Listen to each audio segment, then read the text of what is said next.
Good morning and welcome to the Eclectic Radical this Sunday. As always, I'm Chris Richards, the Eclectic Radical. With me this Sunday is my longtime correspondent on Twitter, but first-time guest, Kayte Terry, co-host of Fangs for the Memories, which is a great Buffy podcast I strongly recommend, and Tender Subjects, a body horror and cannibalism podcast that is really the reason she's here today, since we're talking about the Morlocks and the Eloi and eating the rich. How are you doing today, Kayte? Tell our guests a bit about yourself.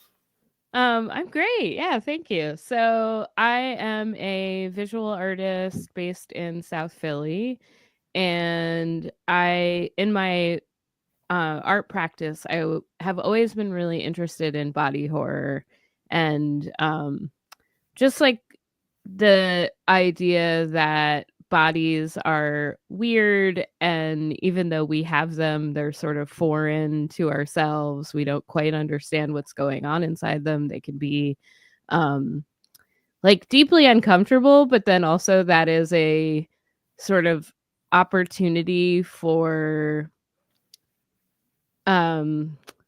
like empathy, deep empathy for others, mutual aid, just sort of like radical dependence on each other. The idea that like our bodies are extremely fluid and more porous than like we want to believe, which is I think at first kind of like a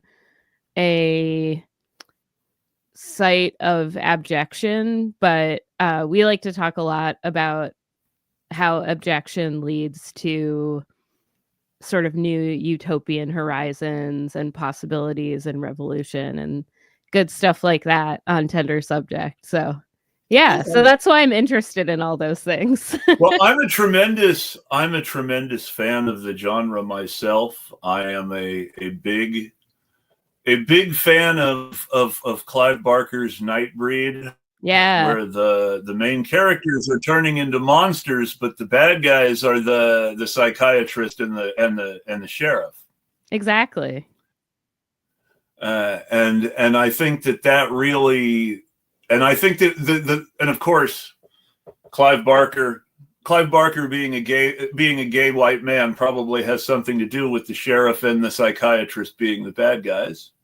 Yes. But that's also something that's a very important in a class perspective as well, because often the oppressed are pathologized and criminalized for their oppression. You see that in the treatment of Black Americans over the years, and you see that in the treatment of women and poor people in general. Yeah, absolutely. Yeah, like we talk a lot about like becoming a monster or being seen as a monster, and there's so much history there, and there's so many metaphors that have been used against various oppressed people, turning them into monsters. But then what if you as the monster sort of reclaim that? There's a lot of really interesting queer theory, especially about being a monster, being monstrous, and what that actually can be used for as like a tool for something new. And that's one of the reasons that people relate to some of the more genre-busting modern riffs on horror, where the monsters are sympathetic good guys, I think. Absolutely. Too. Yeah. Yeah, I mean, going all the way back to Frankenstein, Yes. I think that's a really great example. Well, Frankenstein is also, I said this in a Twitter thread once, Frankenstein, though it's biological instead of electronic, Frankenstein is the first great AI story. Yeah. Because a man creates an intelligence and then is responsible for what the intelligence he created does. Mm-hmm. I think that's a really great example. And it's given so much to popular culture in so many ways, from movies and derivative pastiches and Roger Corman stuff to really serious rethinkings of the genre and things like 2001: A Space Odyssey, you can see the connection between Frankenstein and stuff like that. Roger Corman's last movie is this really weird Frankenstein Unbound, starring John Hurt as a time-traveling mad scientist from the future. He meets Mary Shelley God. and the monster and Dr. Frankenstein in the past, and then ends up in the future again in a world destroyed by his own creation, where it's just him and Frankenstein's monster. Amazing. This is the last movie, I believe, of Roger Corman's career, to the best of my knowledge. And it stars John Hurt in this really amazing performance in this just absolutely corny, campy, ridiculous sci-fi premise that just works. Yeah, that actually sounds extremely existentially beautiful. It is. It's this whole. It's. He takes the whole novel and then he reimagines it in the form of this mad scientist in the future building this technology that's supposed to maintain world peace, but ends up destroying the world. And then he continually puts this guy in contact with the author and the characters from the book in this just poetic way. Yeah. I'll have to check that out. That sounds great. And H.G. Wells has that sort of poetic sense of destiny about him, too, in that it's never his heroes who actually resolve anything in the end. What happens the way it's supposed to happen. It's dialectically necessary, you could say. Mm-hmm. Yeah, I mean, they're sort of, I guess, you know, the inventor of the time machine is just sort of like a tourist. Yes. You know, a tourist in like the fourth plane, I guess. He's very much a passive observer rather than an active agent in almost everything. Yeah. Yeah, I thought of you know, like, I mean, obviously this is the Time Machine is a sci-fi book, but it's also like a imperial adventure book. Yes. Of similar to lots of books of the time, you know, that instead of going to Africa or some other you know, quote on heavy scare quotes, primitive culture. Yes. And experiencing it as a tourist, he's going back and forth through time.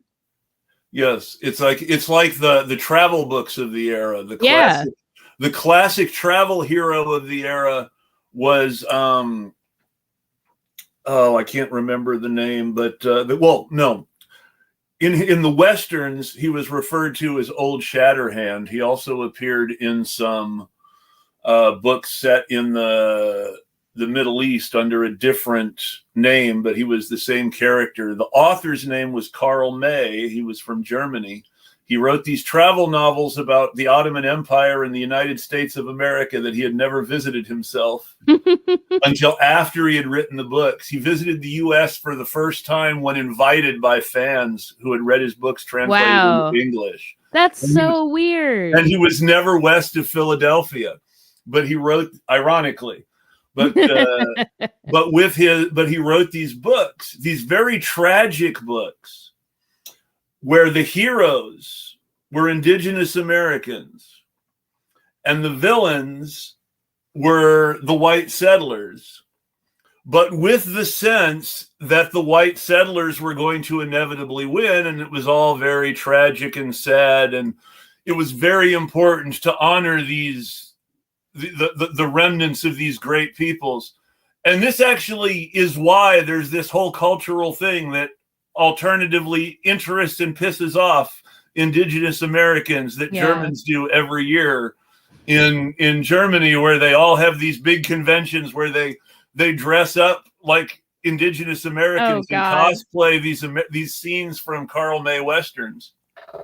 That is so weird.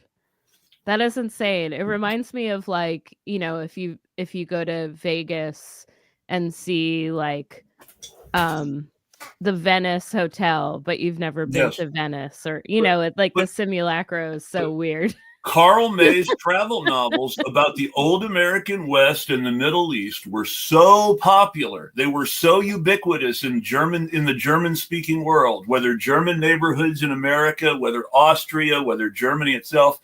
Albert Einstein and Adolf Hitler, two people who could not be more different, both had the same favorite author, Karl May. Wow.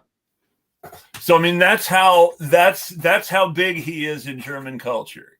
So and this strange. was very much this imperialist travel story. Now, it was sympathetic to the Arabs and the indigenous Americans. It was on the side of the colonized people and not the colonizers. But it was still written by an Orientalist colonizer who was idealizing his tragic heroes. Right, and probably had no specificity of different. No specificity. He was idealizing them in a very Eurocentric way, and Yes. which is why it's so controversial now. And there are people who are really pissed at the big German Karl May conventions with all the Germans playing cowboys and Indians. Yeah, I think that's weird. It is a little bit weird, but I mean, we have Ren fairs in the U.S., and there are a lot of people who think that's weird too. And at the same time, I think it's pretty cool. But the people who started the Ren Fair were a bunch of really weirdo science fiction writers, one of whom ultimately was accused of some really horrible things by her daughter. Yeah. And I'm also really suspicious of Randall Garrett simply because I've never actually heard any accusations against him. I'm just automatically suspicious of a man who introduces him to women for the first time as, "Hi, I'm Randy." It's not his fault. He could have said, "I'm Randall." It's true. No, you're right. Though he was also an old Catholic priest, which is another whole funky thing. Randy the Catholic priest. Randall Garrett, the creator of the Lord Darcy Mysteries and the Society for Creative Anachronism, was also a priest in the old Catholic Church. Not the Roman Catholic Church, not the Greek Orthodox or Russian Orthodox, the old Catholic Church. Wild. My spouse is an SCA member and goes to Penzic every year, which they're very careful to say this is not the Ren Fair. It is not fantasy. There are no elves allowed. You cannot dress up like an anime character at the Penzic War or one of the other SCA I don't know. events. That might actually irritate Randall Garrett and Marion Zimmer. Maybe. I mean, I could understand why. I think there is something very interesting about how the Ren Fair is just sort of like an all things go kind of like, if you would like to dress up like a Pokemon, well, do it. Yeah. Well, again, it's this. And whether you approve of everything in their lives or not, the Ren Fair is the ultimate expression of an organization that was founded by a couple of science fiction writers. Yeah. One of whom was an old Catholic priest who made off-color jokes to everyone who met, and the other whom was a queer woman who whatever else you think of her personal life and the things that happened there, whose artistic life was all about trying to express a very specific queer experience. So it makes sense that the Ren Fair is what it is. Yeah, I mean, I think there's something really interesting about, like, I've been to Penzic a couple times, very briefly, which I guess for anybody who doesn't know is like more of a, I mean, again, scare quotes, pure SCA event. Yes. Where you have to make a valiant effort to be historically accurate. Yes. And some people take it more seriously than others. Some people, like make their clothes by hand and dye their fabric using like old ways. No matter what, there's like tons of anachronisms. Like, there's people who show up who look like, French peasants from the 12th century, but they're wearing a watch or glasses or I mean, and the ultimate anachronism of all is, of course, that the classic knight in shining armor of the medieval age, the Middle Ages, didn't actually exist in that image until the Middle Ages were over, and they were being mowed down by gunfire in northern Italy. Yeah. I mean, most of our sort of, I think, conception of the Middle Ages comes from Victorian times, and like, how those things had nothing, I guess, like historical accuracy, which kind of comes back to the time machine, like, is not a thing. It wasn't a thing even in the Middle Ages. Yeah. If you look at the Middle Ages, the great cores of literature in the Middle Ages were the three matters: the matter of Rome, which was mostly the Trojan War and Greek stuff, which made it so funny that they called it the matter of Rome, but did also include stuff like Aeneas and the founding of Rome and Julius Caesar. But mostly it was the Trojan War. Yeah. And the matter of Britain, which was mostly Arthur, a few other things too, but mostly King Arthur. And the matter of France, which was mostly about the 12 peers of Charlemagne in a tremendously fictional and not at all historical sense. And the matter of Rome treated the ancient heroes of the Trojan War like they were knights riding around in the 15th century. Yeah. And then with Arthur, you see these stories about,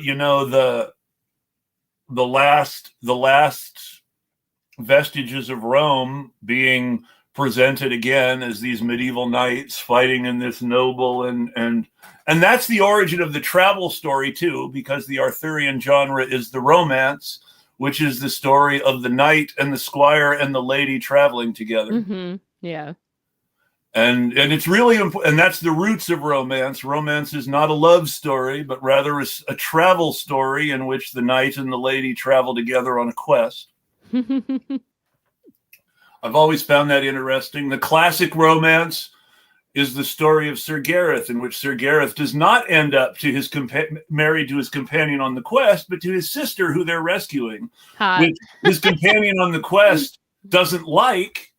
And there's a really interesting series of books by a young adult fantasy author that starts with The King's Demoiselle, which is all about the girl who went on the story with Gareth and what she does because she's pissed that Gareth has to marry her sister. Oh, that's funny.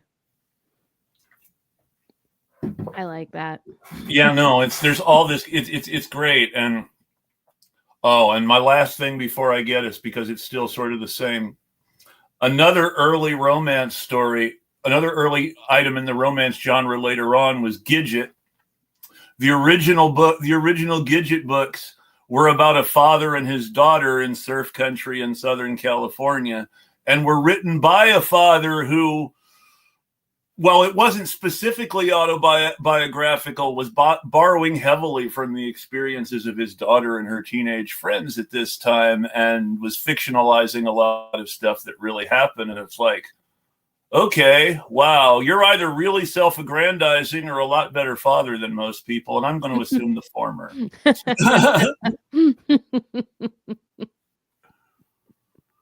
But yeah, no, you're right about the time machine being that travel story through time instead of space in that very imperial travelogue formula. Mm-hmm. And he's a tourist, but he's more than just a tourist. He is a spectator. He is an observer. He's someone who is consuming history, so to speak, in the same way that people in the British Museum consumed history at a distance, only he's doing it more directly. Yeah, that's true. I mean, I think there is, at this time, this huge desire to consume and learn, but in a very imperialist way, that you're taking all of these things in for like the good of the empire, not necessarily like for learning. or for understanding different kinds of people, but sort of for like the for progress. For his, yeah, no, he invents the time machine so that he can travel through time and he can learn about the past and see the future because he wants to know. He is the man who must know. Right. Oh yeah, right. And he's different. I think he's like sort of positioned as different from his friends Yes. who like think of it more as a like he's sort of positioned as this like pure learner, and Yes. like his friends are like more capitalist, more practical. yeah, His like friend, his primary friend in the movie is of course played by Alan Young. a nice Irish man. Scottish. Oh, Scottish, yeah. That's that, and that's his real accent. That's that movie is Alan Young's real accent. It's the scariest thing I ever heard because it sounds so fake, but it's absolutely his real accent. That's amazing. It's his American accent on Mr. Ed that's totally fake. Well, I like it. Yeah, in the movie, when is the movie? 1960. The movie is either early 60s or late 50s. Alan Young and Rod Taylor. Rod Taylor was an amazing actor. He also was one of the few people. He was also one of several actors to play John McDonald's Travis McGee on screen, which was just like wow. But yeah, no, he's good in that movie too because he captures that sort of helpless observer vibe of the protagonist of the book. Yeah, and like one of his friends says like, you know, well, if you figured out a time machine, you should sell it to the government and like to help in the Boer War in South Africa, something like that. Which is just you know, horrific. Like, you know, the mention of that, you're like, oh, really? What's going on in South Africa, British people? And of course, he predicts World War I. Yes. It's more obviously World War I in the movie because World War I was in the past then. In the book, it's just a big war, and it's very generic, but he very accurately predicts World War I. It's scary. That's such an interesting thing, too, to think about. I have not seen the newer movie at all. I don't want to, but I'm not. I mean, so I don't like. It's weird. Sometimes I like new stuff and sometimes I don't like new stuff. It's like, I will swear that Sidney Pollack's remake of Sabrina is actually better than Billy Wilder's original. Mm-hmm. And when people challenge me on it, I will say, hey, Billy Wilder told Sidney Pollack he thought it was better than his original. So why are you panning it?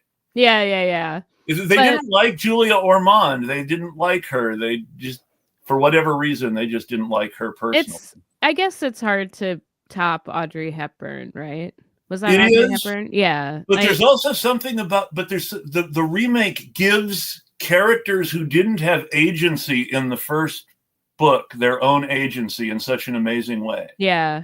Most notably, the character of Elizabeth, who in the first version of the movie is just sort of there. She's this annoying, stupid blonde thing who William Holden is going to be shackled to. Whereas in the remake, she's Lauren Holly, and she's a great character who really loves Greg Kinnear and wants him to be happy and is trying to navigate this weird family. Yeah, no, I agree. I mean, it is really hard with remakes to... You can't really set like a definitive thing because you don't want to be like the new ones always suck. That's not a good way. No, but sometimes they do. And when I saw the Time Machine with Guy Pearce, it's like, do we really need to do this again? I mean, he was absolutely great in L.A. Confidential. Yeah, I love Guy Pearce. First time they made that into a movie, right? Yeah, and I think like.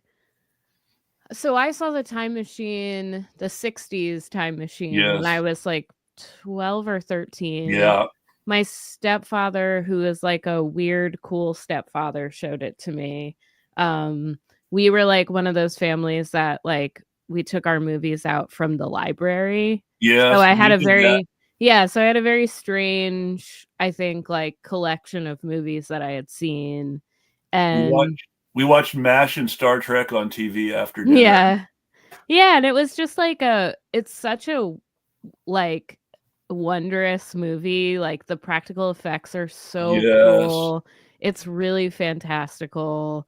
Um, like, when he's sitting in the time machine and watching the world change, it's so beautiful, like, especially when he's going really slow and he's Yes. watching the flowers close and Yes. open, so beautiful. And, like, it is interesting to think about, like, the time machine of the novel to the movie.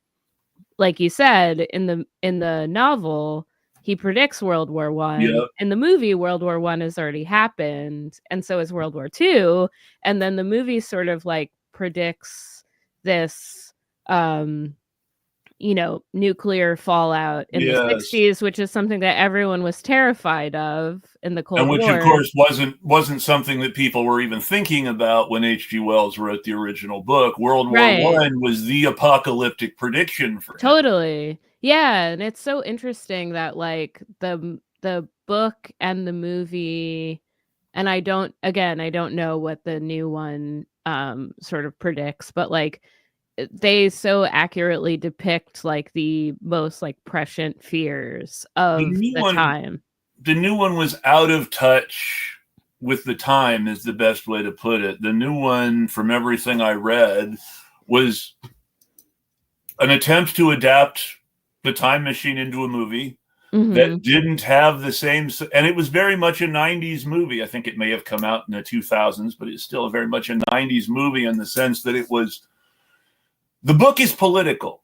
Mhm. I mean, the book is making political predictions. There's a reason that the Morlocks are eating the Eloi at the end of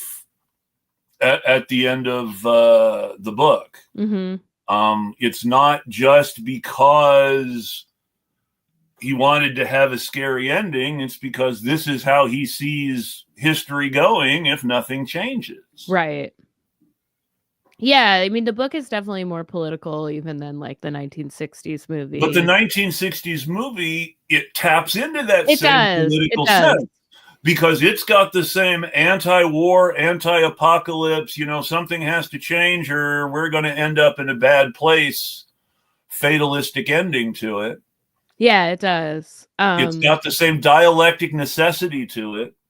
Yeah, so, I read a really interesting book review of, and this is so bad, I don't even remember the book that Frederick Jameson was reviewing, but it's a book about time travel in Yes. sci-fi, and, he says something that I loved, about, like, sci-fi at the time when H.G. Wells was writing, because this was, like, um, late 19th century, and there was, like, an emergent capitalism that, um, I think authors were realizing that, like, realism couldn't accurately portray the horrors of, like, this emergent capitalism.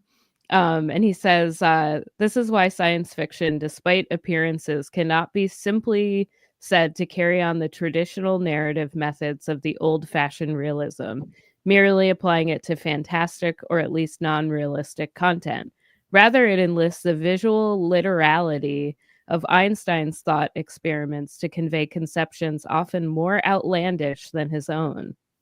I love that. Like, it's not just it's like this break from trying to depict reality as, like, the ultimate horror. It's like, no, there are horrors that, like, need to Well, it's be like you look at explained. that H.P. Lovecraft, Yeah. who was a shortly after H.G. Wells, but had Mhm. the same sort of sense of dialectic necessity in his work. And much of Lovecraft's stuff is this idea that, we're walking on the skin of an onion, and if we peel it back, we're not going to like what we find, and it's really better to be ignorant of reality than to know too much about it.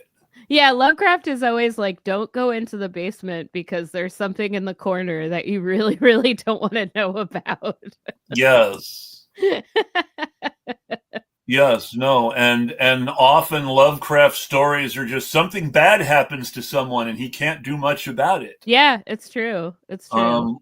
He either narrowly gets away at the end by some fluke, or he does something that is more dumb luck than heroic, or he just dies or goes nuts. Yeah. The rats in the walls, I mean, that ends up with dude degenerating to become a cannibal. So yeah, some horrors are more powerful than we can comprehend, I think. He moves back to his ancestral castle and starts having dreams of a man herding what looks like pigs, but the pigs are people. And as he dreams more and more, he realizes that he's the herdsman. Yeah. And horrifying. Yeah, absolutely horrifying. Yeah. Yes. And a lot of the Conan the Barbarian fiction was based in this kind of horror, just set in this prehistoric Bronze Age setting instead of something contemporary. Mm-hmm. And Conan gets to kill the monsters, which is something that Lovecraft's characters don't get to do. Right. Yeah. Yeah, those monsters are unkillable, or like they're not killable in a way that we understand, which I think that's like one of the things that we talk about a lot on Thanks for the Memories in terms of Buffy, and the things that she comes up against is that, like, the horrors of being an adolescent in the 90s are already like extreme. The horror of being an adolescent at any time is extreme, and then just raise it up a little bit. And you can't kill your high school principal. You just get a new one who's worse. Right. Yeah. And you can kill him if he turns into a giant snake. Well, that's true. That's true. But like, it's who hasn't experienced the terrifying horrors of like losing your virginity to a man who turns into a monster. No, I mean, that's something that's great for, I mean, you I've always thought, you're Angel, aren't you, Joss? Yeah. Well, I think he's Xander. Well, yes and maybe no. He was Angel. Yeah. So, well, when I say, well, I mean, it's the bad joke that, the Angel and Buffy love story is his wife's experience with Joss. Yeah. That's true. But yeah, I think that science fiction and horror, the problematic poetry that is Spike with all its. Oh yeah, we're deep in problematic Spike territory right now. We're at the end of season 6, and I really don't want to go there because I love Spike so much. I love his character. I've always felt season 6 is Evil Willow, right? Yeah. Yeah, Evil Willow and Seeing Red, and season 6 is the series where Josh is the season of Buffy where Josh just outs himself as not actually being the nice person he pretended to be for the first 5 seasons. Yeah. Yeah, it's a really tough season. It's like things get very serious and very sad and difficult. And there's a lot of episodes in the season that I love. There's good stuff in that season. Yeah. There's good stuff in that season. Once More with Feeling will always be one of my favorites. Mm-hmm. I love Tabula Rasa. I already made the Randall Garrett joke, so I have to make the Tabula Rasa joke. Randy Giles? You named me Randy Giles? Why not just call me Horny Giles? That's right. That is a joke from Tabula Rasa. I also love Double Meat Palace, of course, because cannibalism. Yes. But yeah, I think Crafty and Monster even. Lovecraftian absolutely, yeah. But and I think the idea of, season 6 being that Buffy, all these incredibly horrible, real and unreal things happen to Buffy at the end of season 5. She dies and she gets to be in a place that she thinks of as heaven. Mm-hmm. And her friends who don't understand how dark her life has become, pull her out because they want her back. They think they're saving her and they're not. And that's there's nothing more scary than that. Yeah, no, that's the really dark part of all of it. And I always felt like season 6 in the end relied too much on the kind of misogynistic kill the girl horror tropes that Buffy was supposed to be rejecting. Yeah. You mean like with Tara? With Tara, especially with Tara. The Tara death is a real tragedy and probably wasn't necessary for Willow. I understand. I mean, in the commentary for the season, he says himself, I wanted to bill someone as a regular and kill them off in the same episode since the first season, and I finally got the chance to do it, so I did it. Yeah. And it's that simple for him. That's all it is. It's a chance to mess with people's expectations by saying, hey, we're adding them to the show, and then killing them off. Yeah. But since I had been wanting Amber Benson to become a regular for like a year, when that happened, I was pretty pissed. Yeah, she's an excellent character. And, she and Willow get to have this, real a real queer romance that people hadn't really ever seen on TV before. They kiss, they touch each other, they talk about having sex. And I mean, feminism is not refrigerating a woman for another woman's story. Mm-hmm. I mean, for people who don't understand that, there is a comic book page by Gail Simone called Women in Refrigerators that talks about the history of killing women off in superhero comics as a plot device for men. And it's referred to as refrigerating. I mean, it's very similar to Bury Your Gays, too, Yes, it's the same. And in this one, it's both. We refrigerate. Yeah. We put a woman in the refrigerator because she's gay. Yeah. Yeah. There's a great website about tropes that actually specifically refers to all the tropes that everything you could possibly enjoy hits and shows you how derivative and terrible it really is. I know, it's kind of sometimes a horrible place to visit because you're like, oh no, these are just little tropes that are tickling my brain. And it's like, dang, Spike is just all these other characters. Yeah. Or that ruins it. Yeah, the amnesia trope, the Buffy is invisible trope, all those things have happened. The cute but crazy trope, which covers, Drusilla, Spike, so many characters in that kind of horror superhero fiction. Yeah. And now that's the one thing that you got to say. The H.G. Wells was writing before a lot of the tropes, so he got to invent some of them instead of just following through. That's true.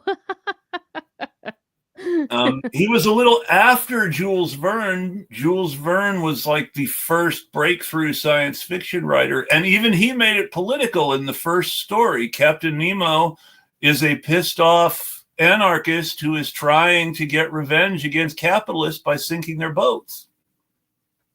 Yeah. Yeah, it's so interesting how depoliticized these books become through how we learn to read these books, I think, when we're kids, in school and stuff, and they are always depoliticized.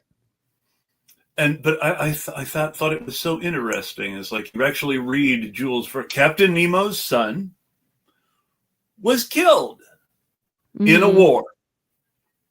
And because Captain Nemo's son was killed in a war, Captain Nemo is sinking the fleets of all the navies in the world and attacking their commercial shipping as well in order to force world peace. Yeah. Makes sense to me. And he's brought in, and you even cover it in the story where Captain Nemo is not entirely white. You're given that impression. They don't specifically racially identify him, but he is described in a way that makes him sound perhaps Arab or South Asian. The makeup that James Mason wears in the Disney movie is very much a sort of brown face that leads into that sort of depiction, even though the movie is, of course, Disney and totally depoliticized. Yeah. You get a sort of idea that he wants world peace, but it's not. He's more of a bad guy and not as sympathetic. Right. And yeah, when it's depoliticized, the brown face it looks. When it's depoliticized, James Mason looking so dark is no, that doesn't work. Yeah, it's just racism. It's not like anything. Like it's, it doesn't make any sense then. But it may. But when you look in the frame that Jules Verne, as a member of an imperial society, is depicting people from imperialized parts of the world in a multi-ethnic confederation on Nemo's ship, sinking imperialist naval vessels. Yeah, totally different. Yeah, and I mean, who learns, I guess, like, thinking about reading The Time Machine, like, if you had to read it in school, like, who learns that H.G. Wells was a socialist? Nobody I don't think knows so. that H.G. Wells is a socialist unless they study that sort of history at the college level. If you're studying science fiction in college and you take a course on H.G. Wells, you'll find out he was a socialist. Right. Yeah, definitely. It may not be politicized in the correct context, but you'll find out he was a socialist, and the analysis of his work will deeply engage with his Marxism, especially when it comes to stuff like The Time Machine and the War of the Worlds. Yes, definitely.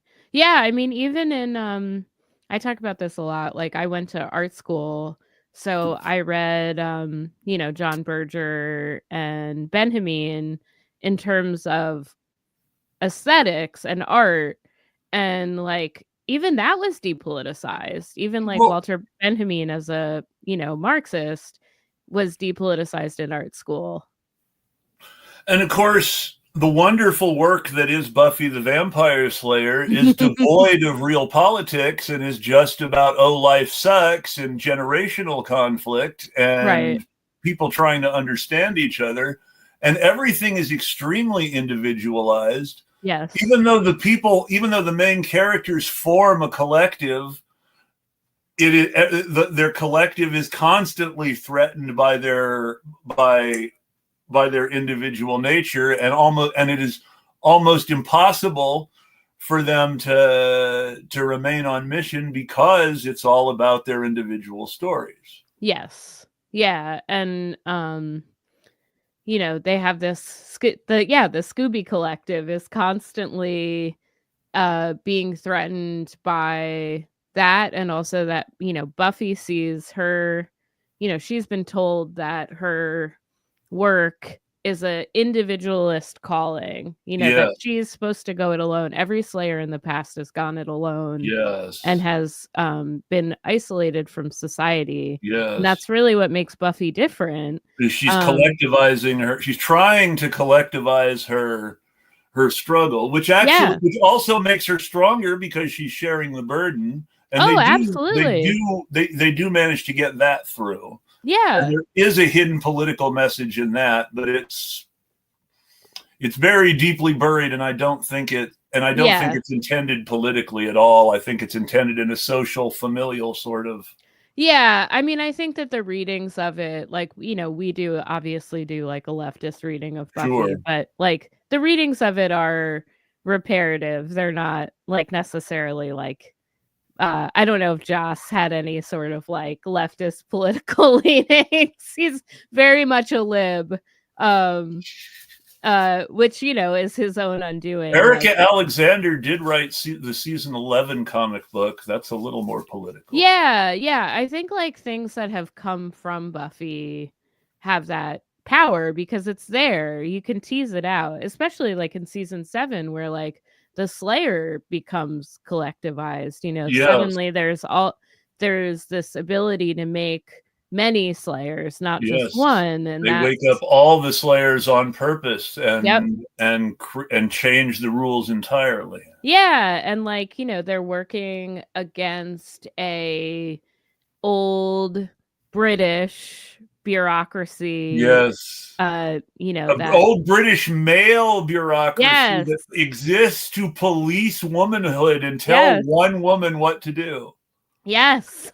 Even more, one teenage girl who hasn't really grown up yet in the purest expression of it, which makes it even creepier. Yeah, I mean, Buffy is first told that she's a Slayer when she's like 13 or 14, and she has no idea what that means.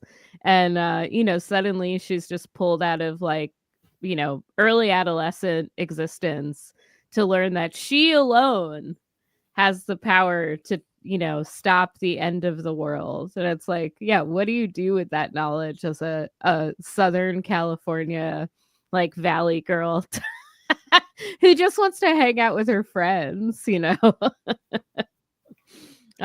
of course you learn throughout the show that it is impossible to go alone in any of these things. Like, you need, eventually in season 7, it's heavy-handed, of course, but it's like, Xander is the heart, Willow is like, the brains, like Buffy is the body, like, it's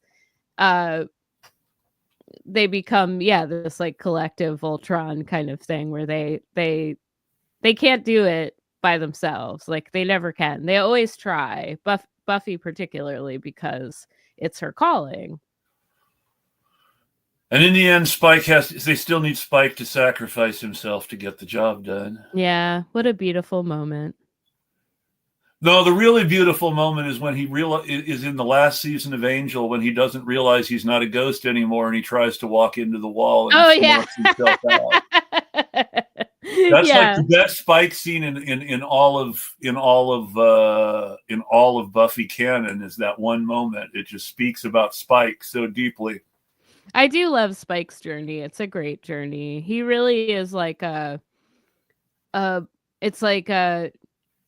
thing that you wish would happen when people go through like a cancellation, and like they learn, and maybe they go on a quest to get better, and and the thing is about Spike, in order to want your soul back, in order to care enough to want your soul back, don't you already have to have your soul? Yeah. I mean, that's how I always pictured that. And I don't know if Joss ever got it or not, but that's what I always read into it, is to want a soul, don't you have to have one? I think so. Yeah. I think that is. And he sort of touches that a little bit on Angel, where there's more of the person Spike was before he was Spike left. There's more of William left in Spike than there is of the original person of any other vampire. Right. You really see that in some of the Angel stuff, even before they bring him on as a regular, where they're doing flashbacks. You really see that Spike is still trying to be human on some level, despite everything. Mm-hmm. Yeah. And I always found that interesting. That's like the most interesting stuff with vampires, is their conflict of like how human, how monstrous they are, like where they're willing to go, and that internal contradiction that they're always struggling with. And it's almost a shame it went past the second season in retrospect, because it's like the moment where the show really could have ended is that great speech.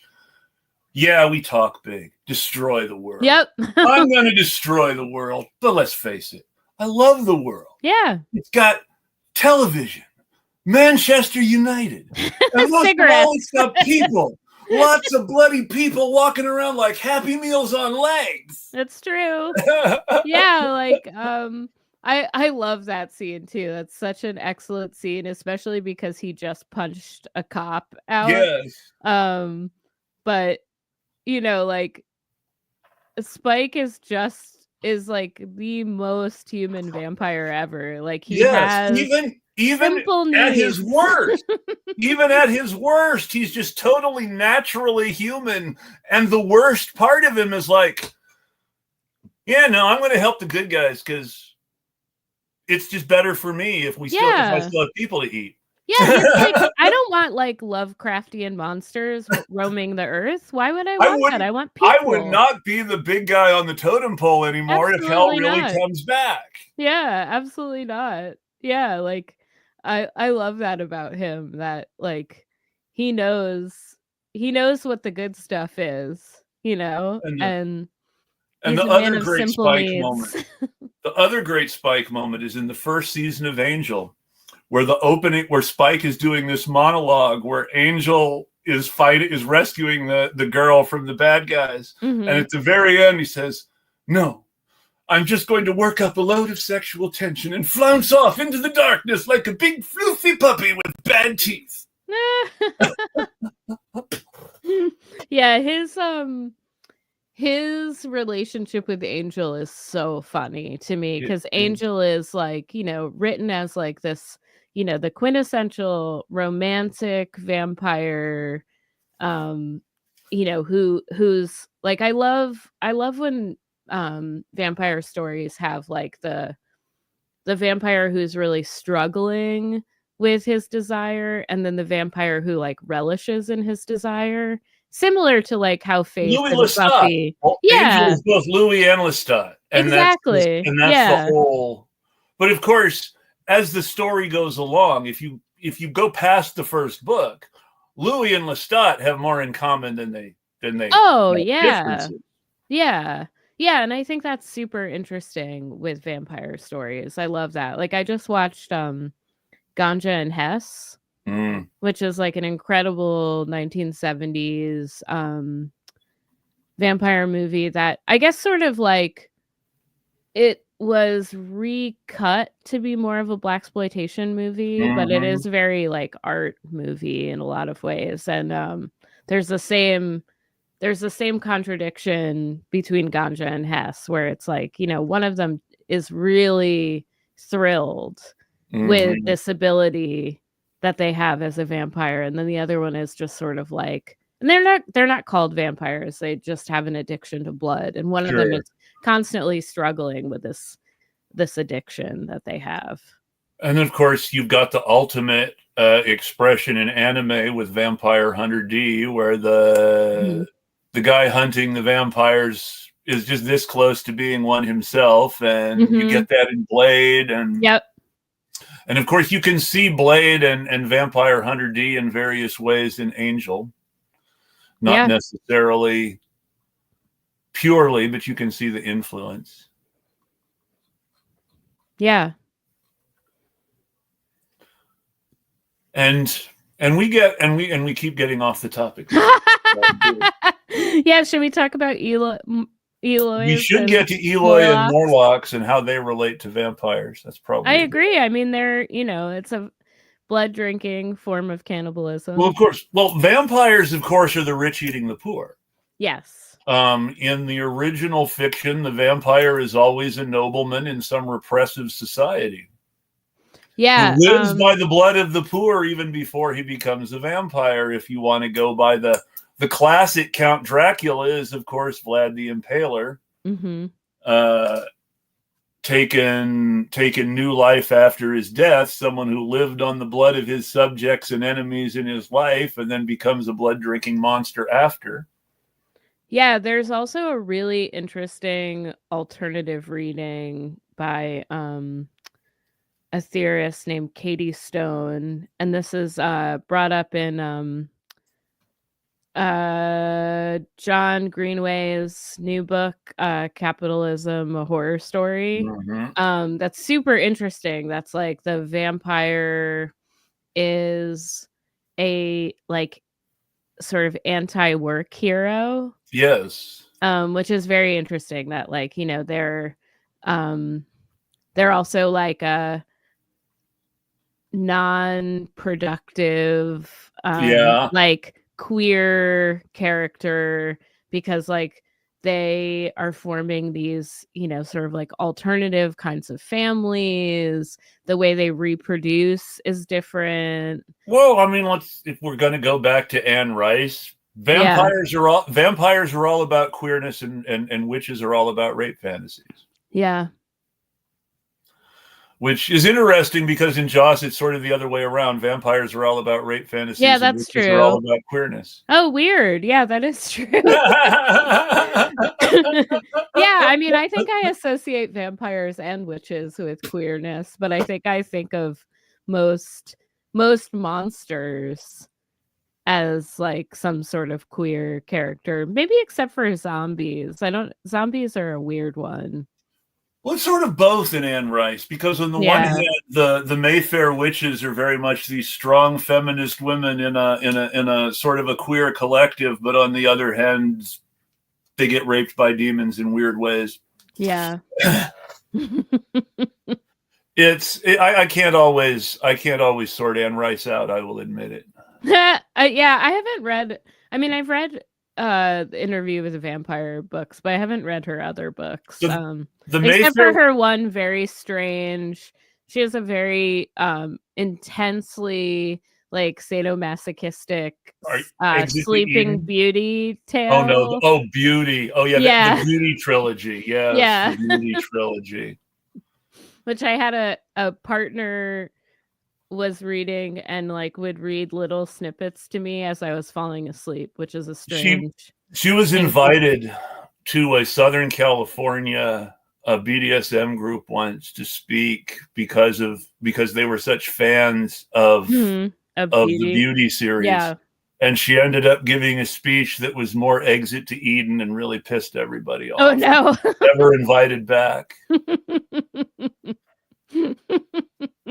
Sometimes it's best to I guess like leave those to your own interpretations. Yes, because sometimes the author's interpretation is not actually what spoke to you.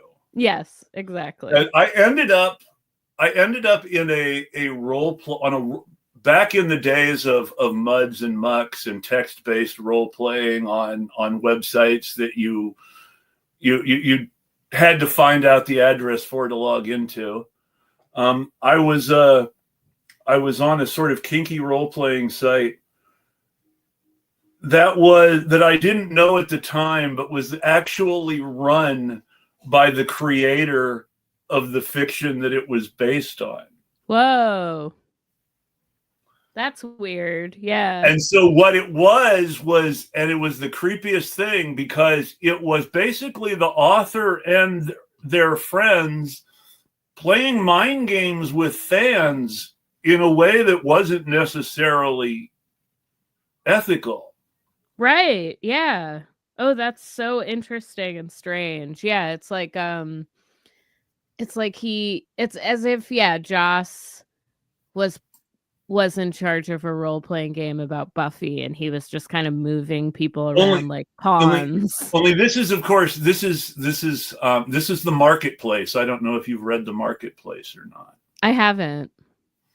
Marketplace is a very popular BDSM series about a world in which people can become slaves and be bought and sold, and it's got all these fantasy elements, but it's also got sort of these realistic tie-in to the queer BDSM culture in which the author moved at the time. Okay. And the books really speak to a lot of people, especially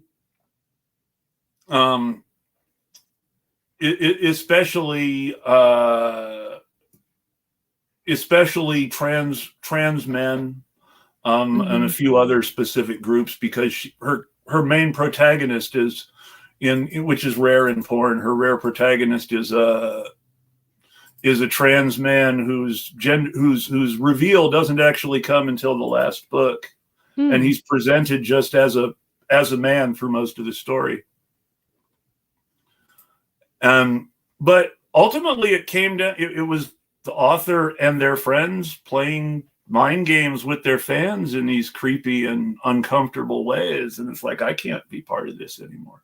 Yeah, that is strange. That is like there's like a very weird power control dynamic there that like it's like an author unwilling to let go of their own work, like as it reaches fans, like they have to continue to control the impression after, and that's very strange. I mean, I think it's like something that probably a lot of artists struggle with, but it's like, you know, you do have to let go and just like let your readers experience an art form like on their own terms. I mean, there's much to be said for T.S. Eliot's argument that the author's intent doesn't really have that much to do with the work from the reader's point of view. Yeah. And when you consider that his intent actually seemed to be pretty important in most of what he was writing, then him saying, you know, in the end, my intent doesn't matter to the people reading my work is a tremendously honest thing to be able to say when you're writing so much about that's clearly intentional. Oh yeah, absolutely. I think that's like it's a really important lesson to learn as an artist, and it's like really hard. It's very hard because people see things in it that you really didn't want them to see, but there's really nothing you could do about that once you like put it into the world, you know? I think that's like why sometimes people, you know, say things like, well, this should have been a diary entry, you know, because it's like if you feel that protective and careful of this story, like this is a story that maybe no one should have seen, or this is a piece of work that no one should have seen, which is fine too. You can make art and like not, it still exists, you know. It's like even if people haven't seen it, it was now I'm made. Just because I'm a comic book fan, and because I like some of the movies made from his work and dislike others, and because I know how frustrated he is with being misinterpreted by readers, part of me wants to say, so you're saying Alan Moore never should have written anything? I knew you were going to say Alan Moore, because yeah, I mean, I do feel badly for him that he's had so many really, you know, poor adaptations that really misunderstood. One of the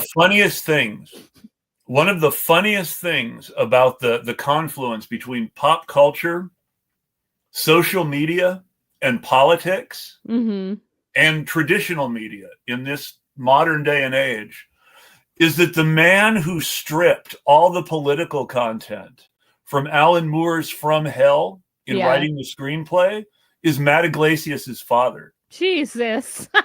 No. Oh, that's horrible. The man who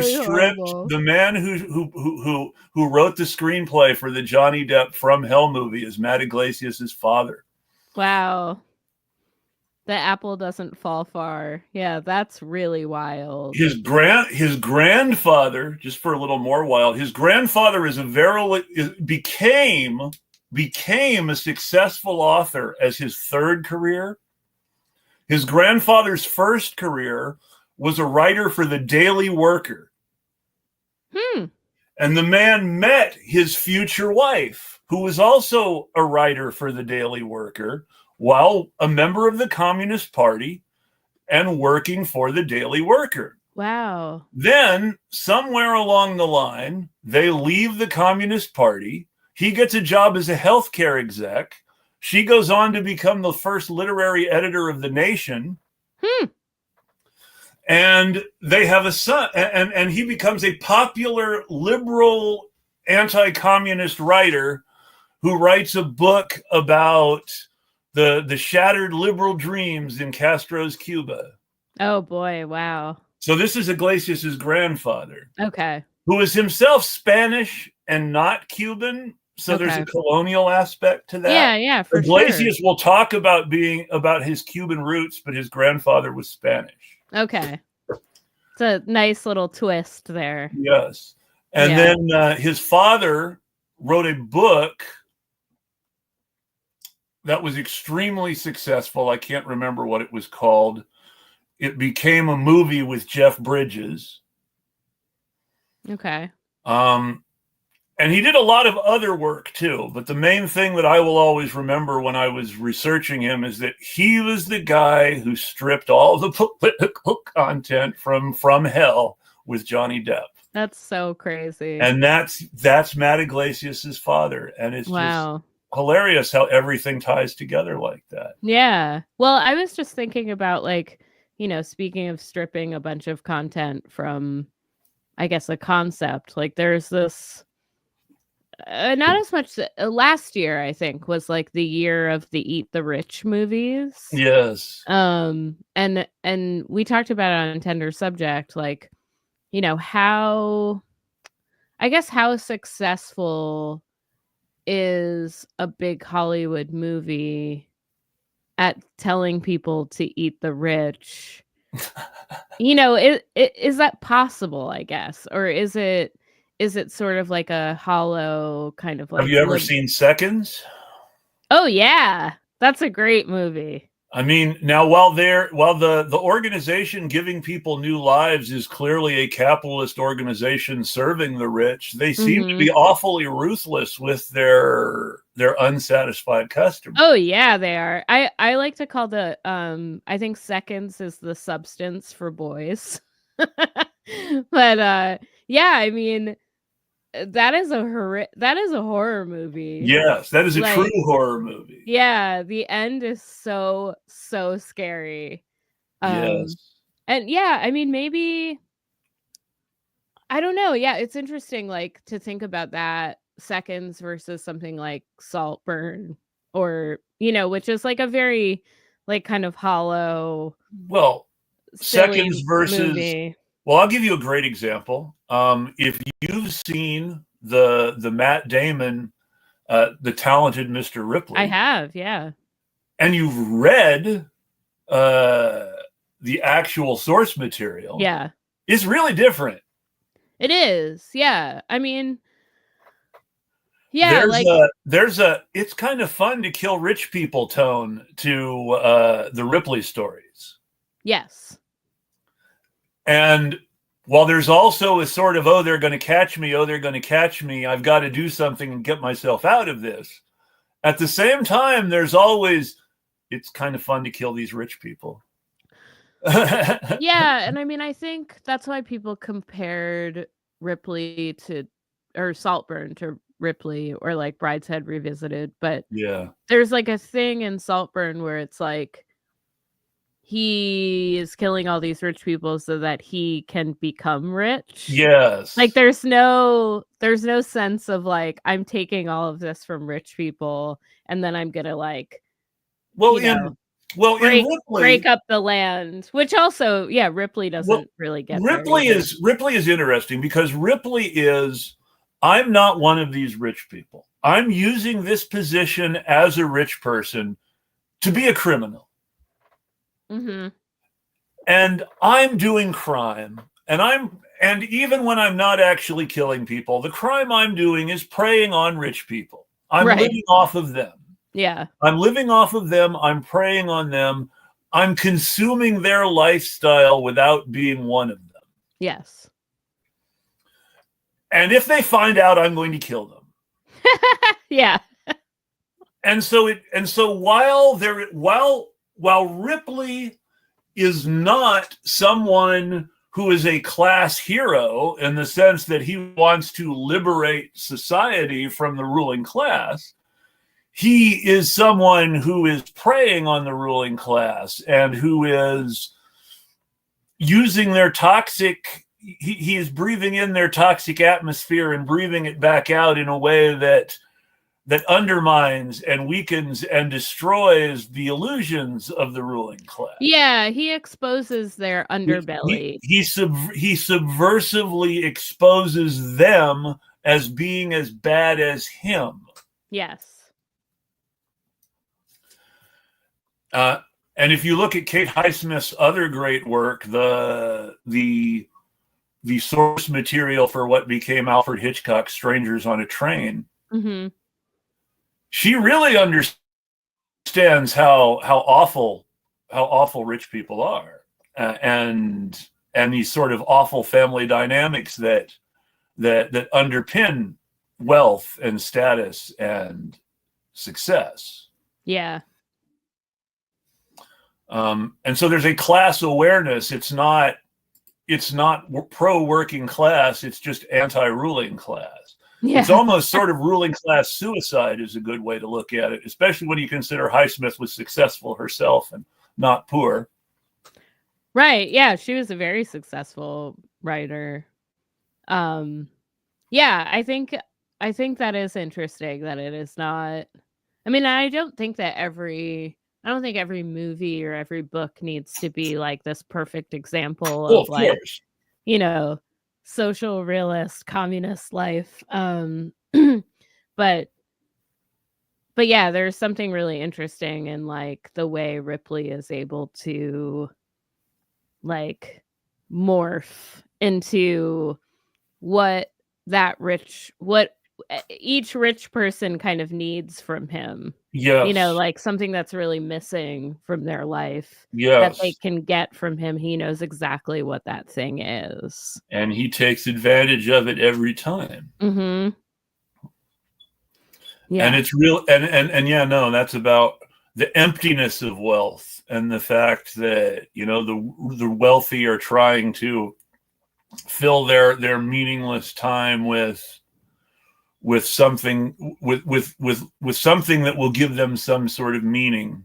Yeah, and I think that could tie back to like the Eloi. And yes, because the Eloi seem to live a life devoid of meaning. They're just consuming stuff that just appears magically for them to eat. Yeah, and like they seem to have lost, like, one of the characters, I guess the only named character, right? Is drowning. Yes. And no one even no one cares. It's not that no one notices, it's just that like it doesn't even matter anymore. Like their lives. And the only actively heroic thing that the narrator does really in the whole story is save that person who's drowning, and it's really not very important.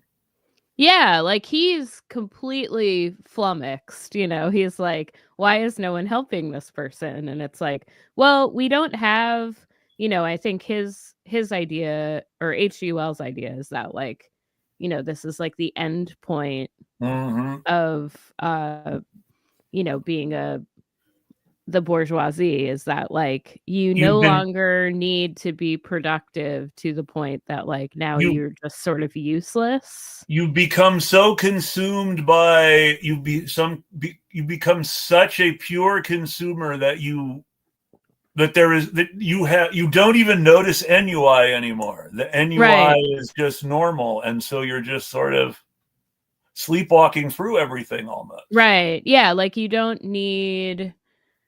There's no such thing as progress anymore. Like that has been taken away. You look at how that sort of predicts some things. If you look at how stupid and useless many of our rich people turn out to be when they're exposed. Yeah, it's true. Like the fail son. They're like the Eloys are all like the fail son. The fail spawns. Well, like Matt Iglesias. The Eloy or Matt Iglesias. Yeah. Yeah, I mean, I think there is something about being and Matt Iglesias has that same sort of thing as the Eloy, where he doesn't really care if somebody falls overboard as long as it's not him. Yeah, there's that. Yeah, the thing about being the the ancestor of wealth, where you just have you don't need to prove anything, you don't need to do anything. Or the just sort of jack-off snarky cynicism of some of the quote-unquote anti-establishment failspawn, like, say, Matt Taibbi, who on the one hand I'm anti-establishment. Dude, you've been making fun of poor people your whole life. Yeah. Yeah. How can you talk about not dividing people and coming together on principles of class and identity politics is bad when you've been making fun of people for being poor and black or poor and white for your entire career? Yeah, he really lost the plot very much. Or maybe he never had it. So the thing that I'm talking about, which it's ironic because Christina Pelosi did the same thing for Bill Maher just recently, a few years ago. Yeah. But back when Bush was president, it was in 2004. So it was Bush-Kerry. Matt Taibbi did a thing for Bill Maher. Okay. Which was all about how stupid voters were. How stupid and racist white voters in Mississippi were, that they were going to vote for somebody who was going to cut their welfare because they didn't like black people. And how stupid black voters on the welfare line were, that they were just going to vote for Democrats for their welfare paycheck and nothing else. And it was just this really awful, awful, awful depiction of people. Yeah. And where it really feeds into this sort of modern idea that you see all the time in liberal politics where, the voters are the problem. It's the voters' fault. It's so disgusting. And it's like, you just feed people these like empty suits over and over and over again. And then they either don't show up to vote or they vote for the person you didn't want them to vote for. And then you just tell them that they're disgusting. And it's like, if you make voting every 4 years the most important thing that a person can do, they can't do anything else. Nope. You can't protest. You can't, have any sort of solidarity. If you protest outside a politician's house, you're harassing them. You're a bully. You're a terrorist. You're an authoritarian, like the people who work for Putin. Julia Ioffe said when people protested senators' homes because of the Kavanaugh shit. Yeah, exactly. I protested in front of Mitch McConnell's home during the Kavanaugh shit. And honestly, I've learned that was a really interesting time. I've definitely gotten more cynical. I think that that was a time that people thought that if you embarrassed politicians enough that they would change their mind, but they're not embarrassable. But what was interesting to me, though, is you had all these liberals. Yeah. Genuine liberals activated by liberal issues, not social revolution, but liberal issues, going to politicians' homes and protesting them because they cared. Yeah. And then you hear all these heroes that the liberals probably thought would have been cheering them on. Yeah. We're fighting the tyrants like they said, like they're telling us to. And Julia Ioffe is there on TV saying, this is like what happens in Putin's Russia when people go to politicians' houses to intimidate them to vote with the regime. And it's like, no, it's not. What the shit are you talking about? Yeah, it's not at all. It's like, people barbecuing in front of Mitch McConnell's house. It's not, it's just. A mutual friend of ours loves to say, a long time ago, people used to go into politicians' houses and make them watch while they threw all their shit out on the street. And I think we need to bring that energy back. I think so, too. Yeah, make politicians afraid again. Yes. But they've reached the point where they are it is almost impossible to embarrass a politician. They don't, if that's your only... I guess if that's your only way of protesting, it's not enough. You do have to throw all their shit out on the street. Yeah, people have to be afraid of something. Yeah, they need material consequences, not liberal, identity. Before the days of the American Revolution, some of the things that were happening that made the British crack down and led to the revolution were stuff like, tarring and feathering the local government and riding them out of town on a rail. Yeah. I know. It's Why can't we do that? I mean, I live in Portland, too many Oregon. guns, I guess. I Yeah. live outside Portland, Oregon. Yeah. Our mayor, Ted Wheeler, he's finally going to be replaced by someone who's just going to be another clone of him, and it's so annoying. But our mayor, Ted Wheeler, might as well, I mean, from the point of view of homeless people, our mayor might as well be one of the Nazi police chiefs in Germany. I mean, you're look at homeless, Gavin Newsom, like disgusting. Yeah. and Gavin Newsom is doing stuff on a state level that mayors in LA and Portland were doing on a local level already, and it's just gross. But we call him Tear Gas Ted because of the way that he was sicking cops on protesters even before the George Floyd protest, which we should all refer to as the Great Cop Riots of 2020, by the way. Okay.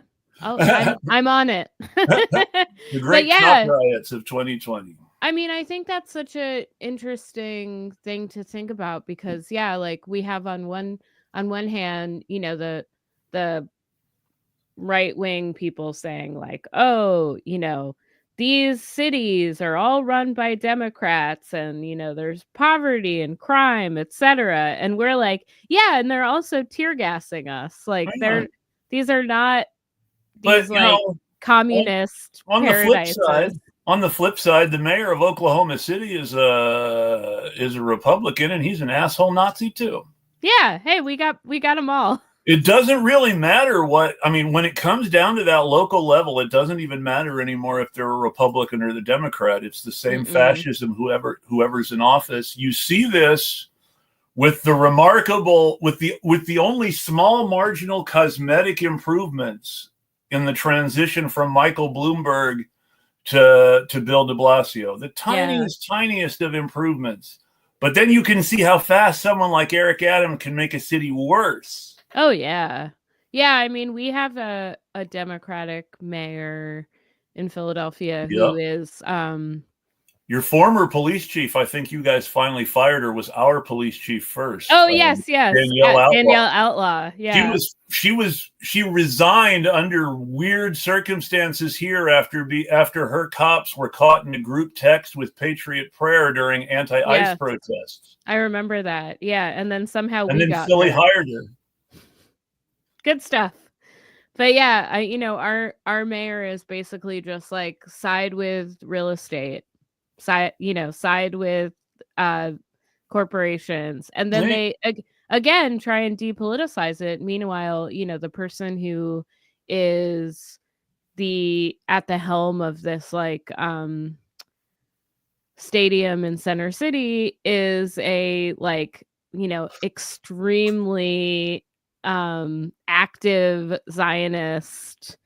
The 76ers have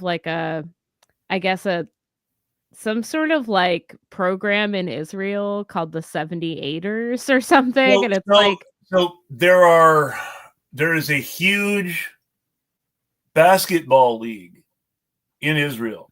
Huge basketball league in Israel. It is a developmental league for the NBA. A lot of the players who play in it are American.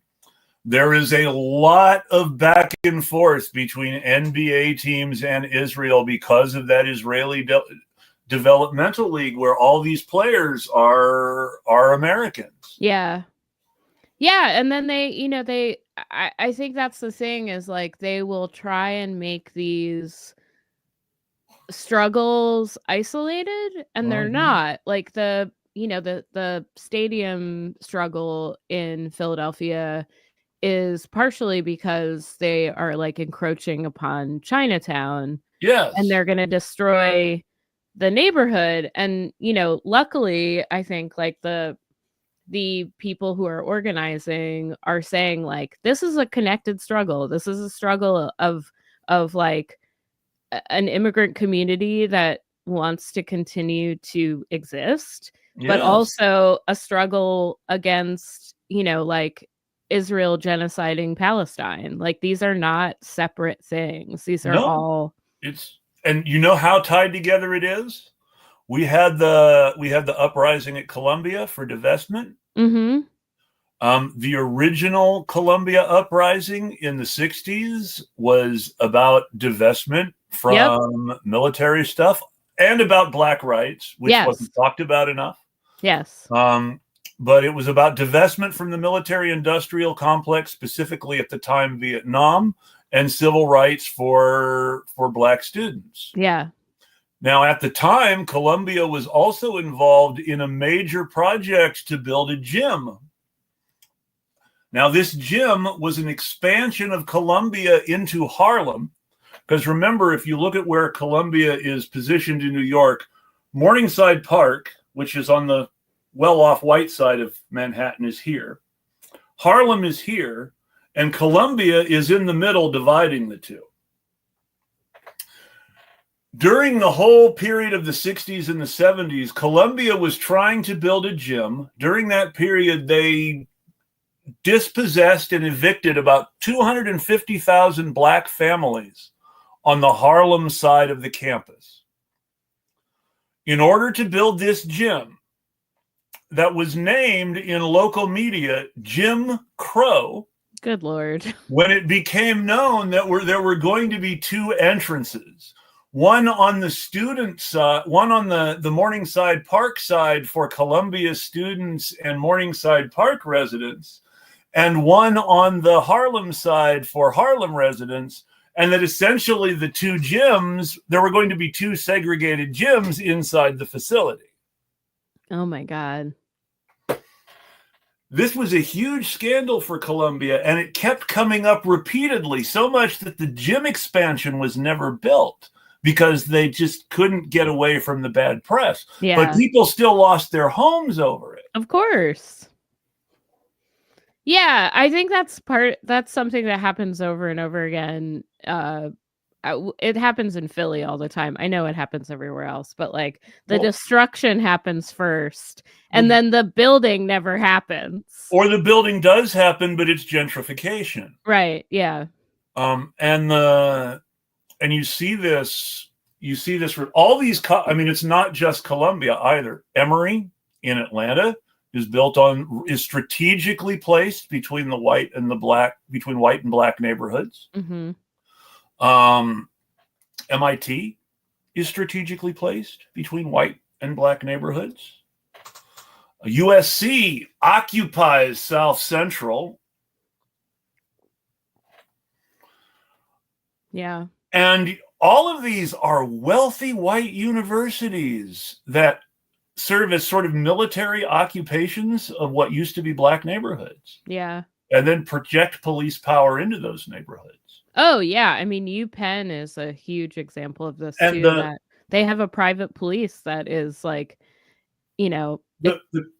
The chief of the campus police in MIT, trained in Israel, specifically to put down, he specifically learned how to put down pro-terrorist student uprisings from the Israelis. Yeah. Which is to say, the reason MIT was so effective in putting down anti-Palestine protests was because they were trained to put down pro-Palestine protests by the Israelis.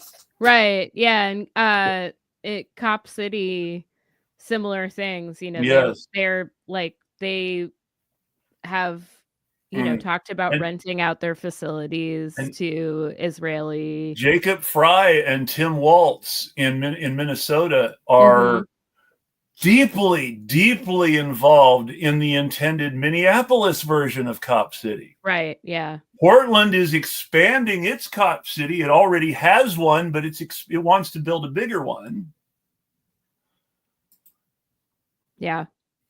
And then meanwhile, we're told by, you know, the right on Twitter that colleges are these, like, you know, bastions of cultural Marxism. Because of H.G. Wells. Yeah. Because H.G. Wells was a communist. So the fact that there's a professor who teaches H.G. Wells how to read H.G. Wells in a Marxist context means, oh my God, these kids are learning communism. Yeah. I mean, it's never mind that David Horowitz used to teach H.G. Wells in a Marxist context, and his biggest protege was Stephen fucking Miller. Yeah. Yeah, and like, you learn about these things in college or university, Mhm. whatever, but like the institutions couldn't be further from some sort of like communist utopia. Like every student knows that. Hey, You whatever failings he has since shown as an individual, Cornel West couldn't get tenure. yeah. And I mean, that's just straightforward right there. Yeah, no, the academy's not on our side. No, absolutely not. I think that they can give us like a little bit of, tacit uh like they throw you crumbs, cuz they need the art to teach, like Yes. you need the art, you need the artists, but you don't there's no like material um sort of like actual struggle. There's not, and everything is tremendously idealistic. Yeah. I know one of the big one of the big conflicts between Marxists and anarchists is, oh, that's idealistic. But the original anarchists were actually very serious about realism versus idealism too. I mean, Mhm. one of the things that Bakunin says in God and the State is, if we treat people like they are angels, we will make the world a hell. And if we understand that people are animals, we have the capacity to make the world heaven. That kind of goes back to the Eloy and the Morlocks as well, that there is this the H.G. Wells Yes. is thinking about sort of like the ultimate expression of what happens when you put a class of people underground and make them work and never see the light of day, and they're toiling in the mines and in Yes. industry, and you fast forward thousands and thousands of years and they've become like a different race. They can't be in the light anymore. Um they can't come out except at night, and like that's because like you've treated these people like a certain kind of, that there's no I guess like essentially that they are monsters. They're not monsters in their condition. And and what do the mutant socialists living under the sewers of New York in Marvel Comics call themselves? The Morlocks. Yeah. It's true. Which is sort of even, which is I always, which just goes back to the fact that I love Jack Kirby, but that's a whole nother thing. And I'm sure he's tremendously problematic too in the end. He did make an awful lot of money, so there is that. Yeah. He didn't make as much money as other people did because he was cheated, so he's a great object lesson about capitalism that way. Do you know if so I've heard conflicting things that H.G. Wells, because he was in the Fabian Society, was a eugenicist. So, But I think he was I know he was a little more critical of eugenicist socialism. so there was always and this is where it gets, you can say if you want to that Marx was a eugenicist. Whether it's true or not is open to debate, but you have to remember that ultimately Marx's theory is the idea that if people are able to evolve their political systems, then people will evolve to be better people. Mm-hmm. And Marx talks a lot about the new socialist man who will come to be in the future. Yeah. And there is a eugenics aspect to that if you want to look at it that way. I guess that's true, yeah. Ultimately, he's saying human evolution has to solve this problem and not just human thought. Yeah. And I guess there is a level of, in H.G. Wells' time, like an old-fashioned understanding of evolution that Yes. he can't really be blamed for. There's a certain bioessentialism Yeah. in the ideas of George Bernard Shaw, for instance, that you can't completely get away with. Bernard Shaw was a very good socialist on multiple levels, but in the end, he still couldn't completely pull away from eugenics. Yeah, yeah. There were other people who were really into socialism who were also really into eugenics. You see that in Steinbeck, Mm-hmm. particularly of Mice and Men, where, you know, the whole moral of the story is that Lenny, the defective person, is better off dead than alive. Yeah, yeah. Which is disgusting. It is, yes. But Steinbeck thought he was saying something important and humane and civilized. Mm-hmm.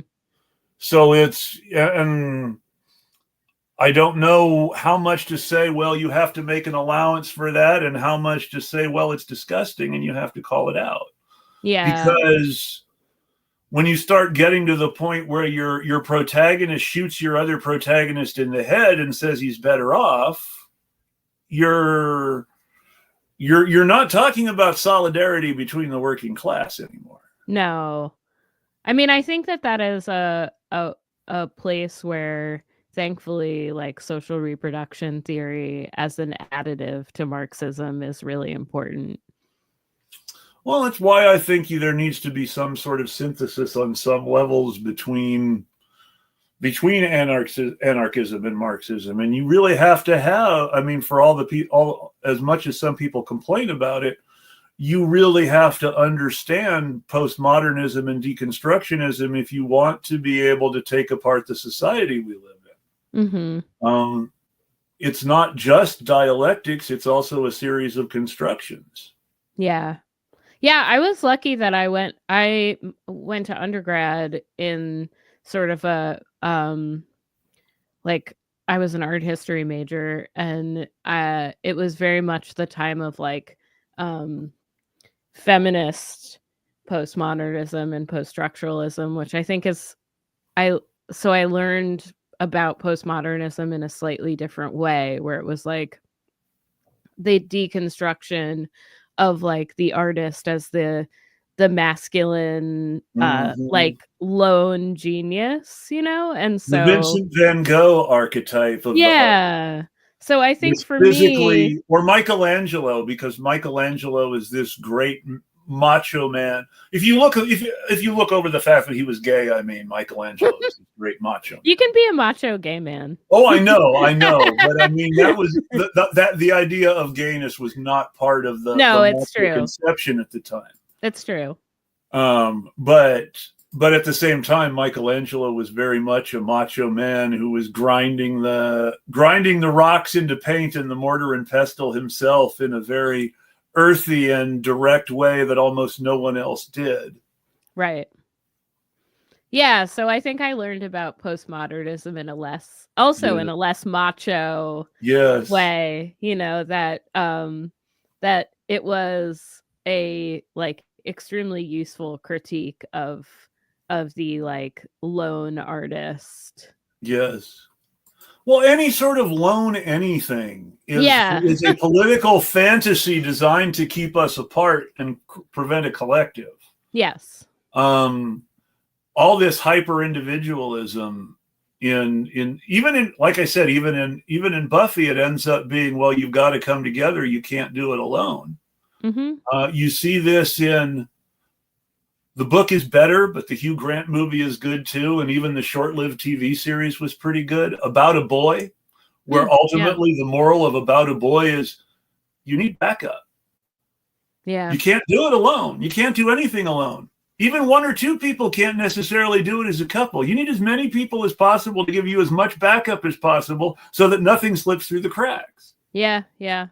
I mean, that feels like an intro into polyamory, but well, you see, I wasn't going to go there, but there is that sort of underlying message in About a Boy, because the kid says in the last line of both the book and the Hugh Grant movie, I don't think couples are the future. You need more. You need backup. Yeah, I mean, So it does sort of go there. yeah, like I feel that like as a polyamorous person, I am never lonely, and I'm also I seem to always have backup, and that's like really cool. You know, because Yes. I think that there are so many people um in our time who are extremely lonely and extremely alienated and Well, and could use the backup all that, you know, and just I don't have it. noticed, I noticed and this was just by watching the media that I consume.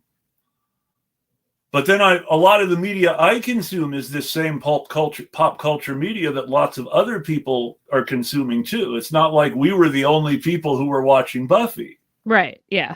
It's not like we were the only people who, or in my parents' day and age, or when I was a kid, I wasn't the only kid whose family watched MASH and Star Trek reruns after dinner before the 8 o'clock news. Mhm.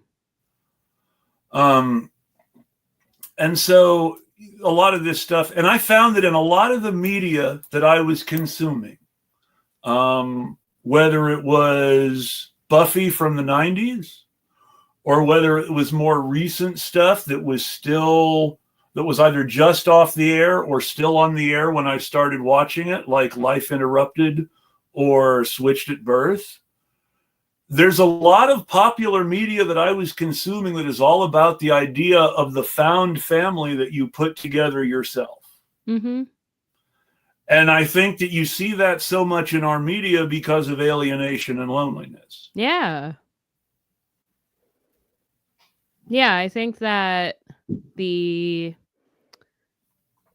you know, the the biological family is like a construction that capitalism needs to continue to like, you know, produce more workers, produce more you know, fodder. And like the not to say that like the chosen family doesn't fall into those traps too, but like it's harder. Yes. It you can There's a resist there, more. you can see the connections between the chosen family and the socialist collective if you try hard enough. Yeah, because it's you know, it's like pieced together by people. You know, it's not Yes. like, oh, I just woke up and here are these people that I live with and this is my family and they're gonna help me. It's like, no, I me and my friends very much like looked around at each other and were like, we help each other. Like this is someone who can help me, I can help them. And, you know, I think because it's like intentional, it is Yes. different. Yes, and I'm a big fan. I've been rewatching recently the Arrowverse. It started as I'm just going to rewatch Arrow, but you can't Mhm. just rewatch Arrow because of all the crossovers, Okay. and so it ends up being rewatching everything. Yeah. But Arrow starts out, and though it doesn't end up there, and there are some transitions in the story that really make me upset. And it bothers me that ultimately the guy who's supposed to be such a good influence on him convinces him to basically become a cop in the end. But all that aside, the first season of Arrow with an archer hunting rich people because they're assholes That sounds pretty cool. was really spoke to me on an anarchist level. And there is something to be said in the way that Arrow actually presents the idea in the end that vigilantes are better than cops, not because of the things cops can't do, but rather precisely because vigilantes are people and not cops. Mm. And with the idea that this is more that they are taking they're sort of a democratic and anarchist, they're taking a democratic and anarchist responsibility for their community. The Mhm. problem is it gets pulled into the whole cooperation with the cops too much at the end in too traditional a superhero way, and it's Yeah, that's very unfortunate. disappointing. Yeah. But even then, there are moments where you need to let us do this our way and not the police way, because, this is about people and not arresting people. Mm-hmm. And there's a great moment in Flash where the DA, because she's gotten superpowers and her superpowers are empathy, she can't be the DA anymore because now she has empathy. That's cool. I love She that. has to quit being the DA because she has empathy, and she gets a job as a defense attorney for supervillains. Ha! That's very funny. That makes me think about our DA, Larry Krasner, who's actually a pretty cool DA, and like up to a point. Yeah, and there are limits. What are the limits? How cool he is. Exactly. Like, yeah, how can you do that job within the system? Can you still be the cool renegade lawyer and the answer is the answer is apparently that you cannot be the district attorney of Philadelphia and free Mumia. Yeah, you can't.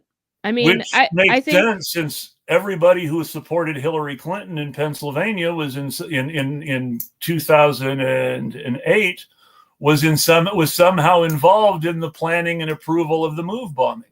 Yeah. Yeah, I mean, I think Ed Rendell. Yeah. He was the DA. Yep, he sure was. And it's like, yeah, I think you see that in like, the squad, where everyone in the squad has sort of landed. Well, the two people who did the best job of being progressive DAs, both in San Francisco, were Terrence Hallinan, who lasted one term before they ran Kamala Harris against him. Yep.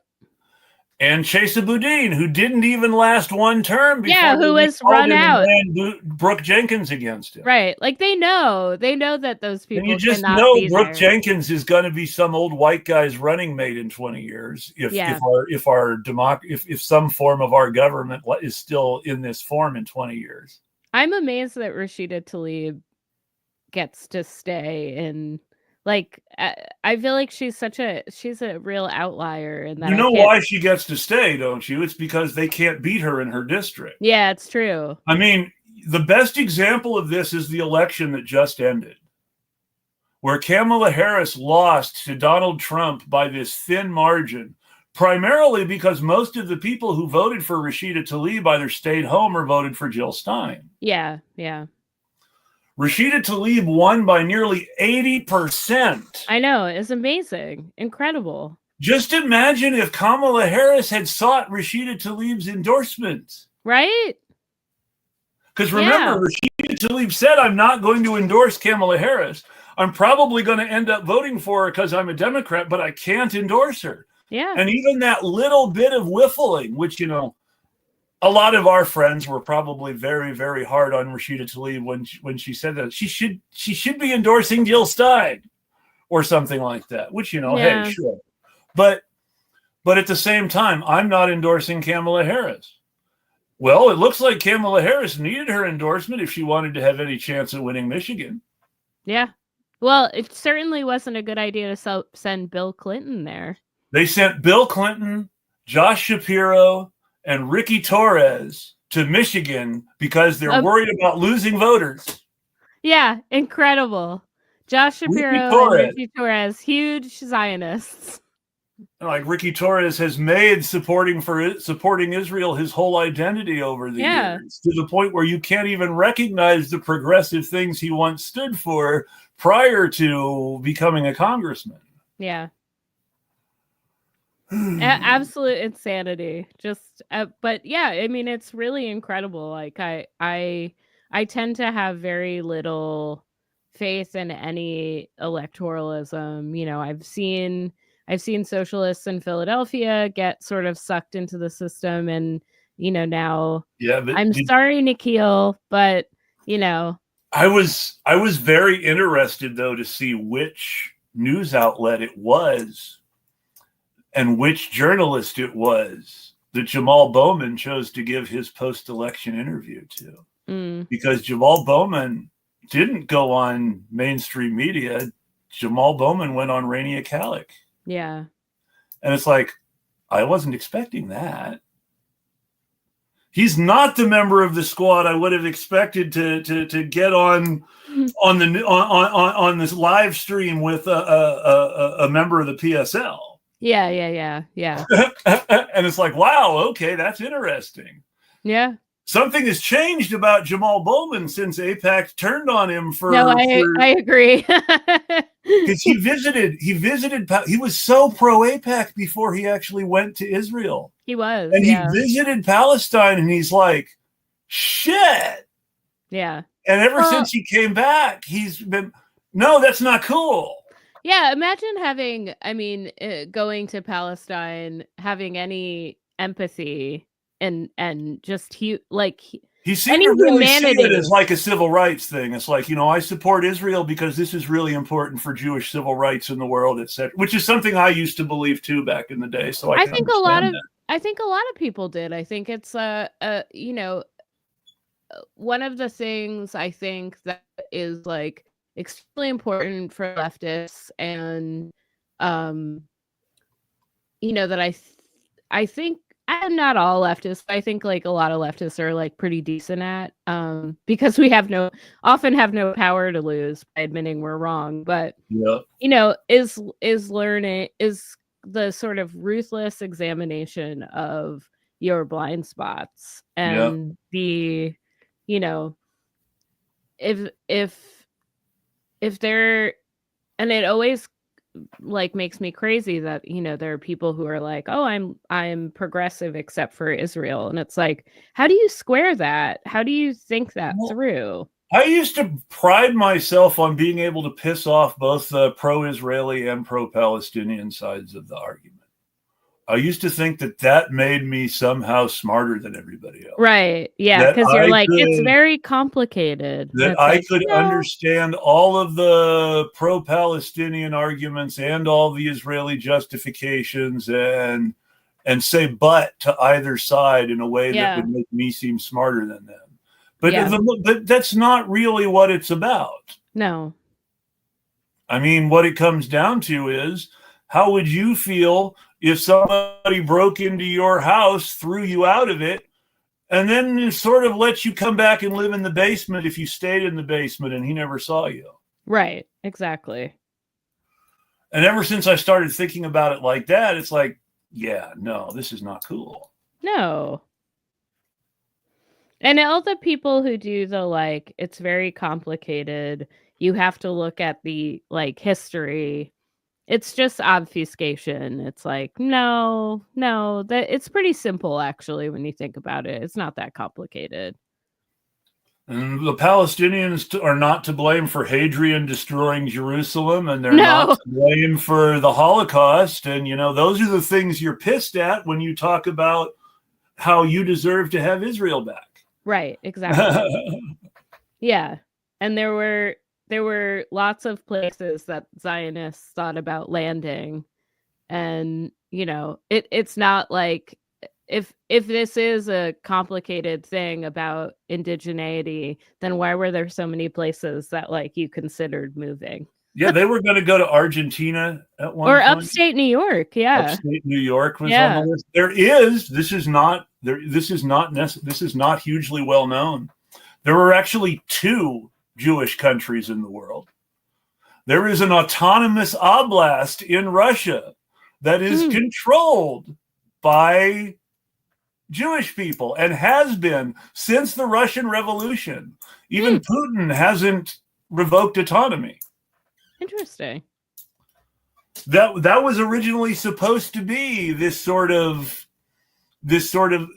all the Jews in Russia who wanted to would be able to go there and build their own place, supposedly.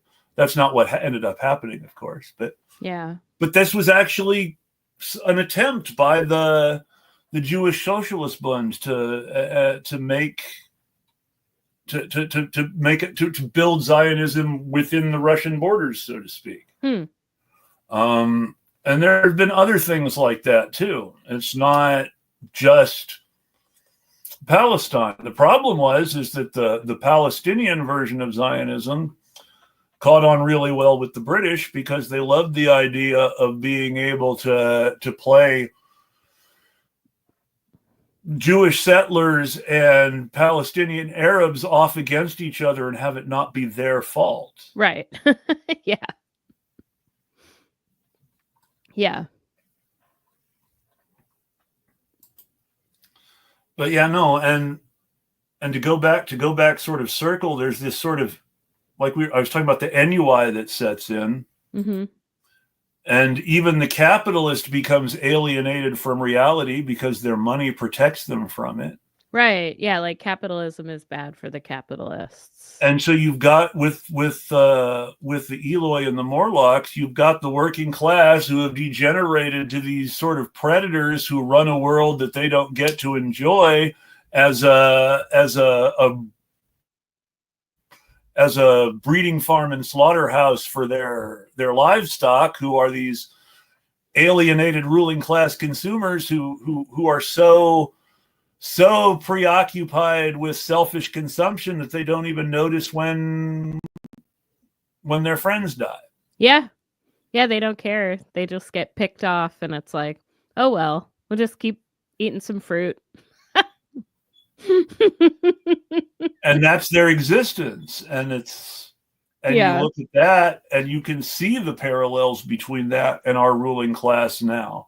You can see Elon Musk and Donald Trump in the Eloi. They're just a whole lot more destructive and less innocent. Oh yeah, it's like the degeneracy of the ruling class now is just like, oh, Elon Musk is the richest man.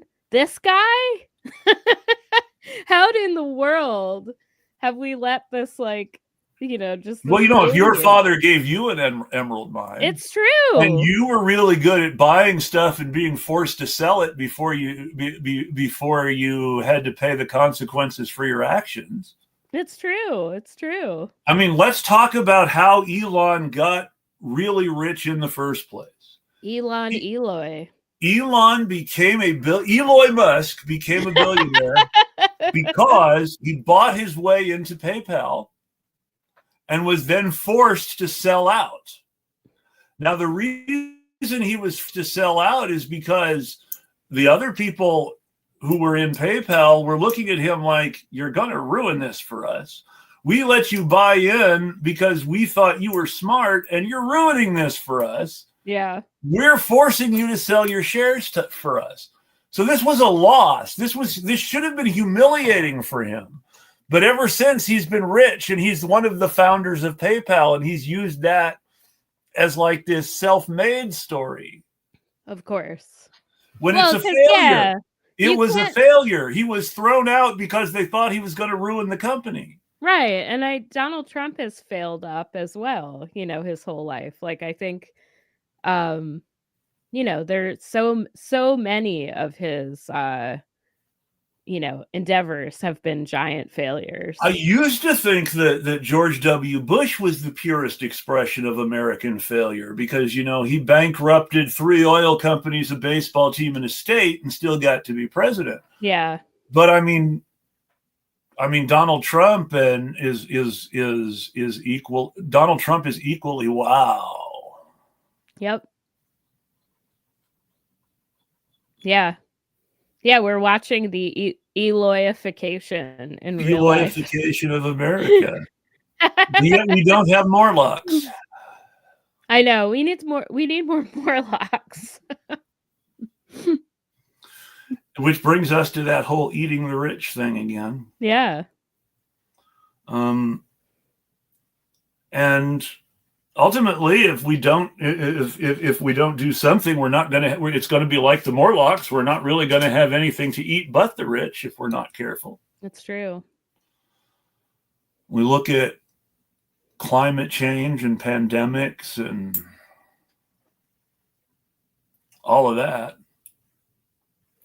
Yeah, and just like, eggs cost $1 million.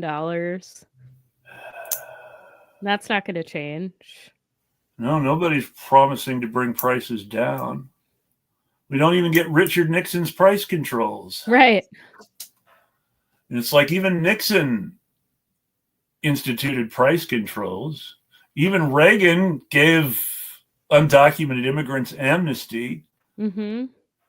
Well, Yeah, he believed in an America that I think, no one believes in anymore. Not that it was good, but No, not that it was good, but that it was Yeah. different. It was not what Yeah. conservatives believe in now. Even Yeah. though they tell themselves but up to a point, I don't think that's true. I think that the things Reagan did were things that he felt that he had to do. Mm.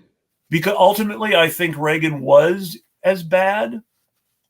It's very worth noting some things about the Ukrainian war that aren't talked about very much. The Ukrainian People's Movement, which is the party that came to power after the Euro. Oh, why can't I remember the name of the riots anymore? But after the revolution, where the Party of Regions was thrown out, the Ukrainian People's Movement became the ruling party. Mm-hmm. The reason the Ukrainian People's Movement was in a position to become the ruling party was because they had received a whole lot of money from the Heritage Foundation during the 80s. One of the people who elected Ronald Reagan in 1980, and more importantly, got him the nomination. Actually, we should wrap up soon now that I think about it. Well, thank you. That's fine too. Yeah. But one of the people who helped Ronald Reagan get elected as a bundler, he bundled donations for Reagan in 1980, helped him win the nomination, helped him win the election. He was a Nazi. He was a Cossack Nazi from Ukraine who fought with the Germans against the Red Army during World War II. Insane. He was also one of these people who, when Eisenhower and Truman were president, would get up and put on his nice uniform and do the Captive Nations parade in the Cold War. So he was built up as this heroic fighter against communism in the neighborhood he lived in New York by these parades. So by the time he's bundling donations for Ronald Reagan and telling a Rolling Stone reporter that he's basically an unreconstructed Nazi, people are like, it doesn't really register with the larger society at the time. Yeah. But Ronald Reagan was funded by Nazis. And an organization that Ronald Reagan supported and worked on behalf of funded the Nazis who run the Ukrainian state now for the US. Yeah. And now the Republicans want to be on Putin's side after funding the Ukrainians. Yeah. And do you have any final thoughts at this point, since we've been taking now? No, I mean, anything to promote? I do, yeah, I do. And I definitely think I hadn't read The Time Machine since I was a kid. I also hadn't watched the movie since I was a kid. Yeah. And I think it's really, I think everyone should reread and rewatch the 1960s movie for sure. Because I got a lot more out of it, I think, now than I did. I mean, I loved the movie when I was a kid, so I should say that. But I was looking at it a little differently as an adult, of course, as a Marxist. Well, once you're a communist and H.G. Wells was also a communist, yeah, a lot of things play different. It's true. They fall into place. But yeah, I think otherwise, listen to Tender Subject and Fangs for the Memories. We just did, our last Tender Subject was about The Substance, which I loved. I saw it twice in the theater, and we really tried to dig in to some things that people hadn't talked about yet, like capitalist alienation, I think, is a huge part of The Substance that we haven't heard other people talk about. So we talk about that a lot. And then, like I said, Thanks for the Memories. We are at the tail end of season 6, so things are getting real dark. Sad, real dark. We're going through it together. If you're doing a rewatch, if you're doing a rewatch and you're in any spot, listen to Thanks for the Memories. Thank you. Yeah. Of course, you can find us here every Sunday at 8 a.m. Pacific time, 11 a.m. Eastern. Or if we are at a different time, I try to let people know if the time slot changes in the tweet the day before. So it never hurts to pay attention. You can find me Patreon, Eclectic Radical. Twitter, Eclectic Radical. Blue Sky, Eclectic Radical. I tried to make it easy for people to find me. And if you don't want to sign up for Patreon and you just want to make a one-time donation to the show, PayPal and cash are also Eclectic Radical. I don't want it to be hard. The only difference is if you do want to, is that the show account is the Eclectic Rad on Twitter. That's the only difference. But I retweet it on my account. You won't miss it. On that note, I want to thank everyone for joining us this Sunday. Kate, thank you for joining me. I really had a great time. Yeah, thank you. This was super fun. My pleasure. And folks, we'll tweet at you.